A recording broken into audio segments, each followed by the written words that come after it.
When we bought our first house, we were excited.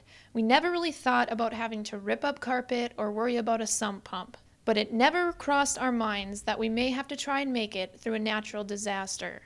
Well, when we purchased this house, we were told that it would be safe from the flooding. It had never flooded before, but the one thing that this taught us is nobody really seems to be safe in this city. Neighborhoods that had never had problems before now were worried.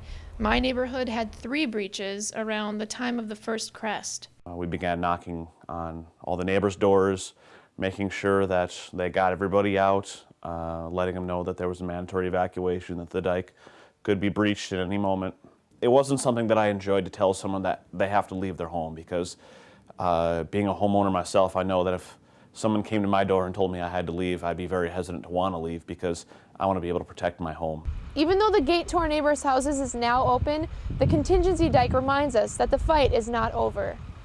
The river is still making us all a little nervous, especially after this snowstorm. It's just kind of, staying on high alert, which is not fun to do. You want to be able to get to that point where you can relax a little bit and not worry about it anymore, but it doesn't sound like that's going to be happening here for a while.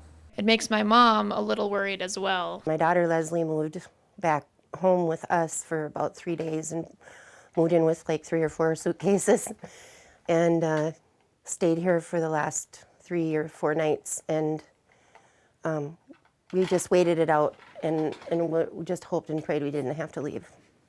And we were very lucky and fortunate that we didn't have to leave. Without your friends and family, you don't really have much. So my house, even though it means a lot to me and I worked hard to get it, it's replaceable. But a person is not replaceable. And that's what I think I've learned from all of this. I'm Leslie Thompson for Campus News.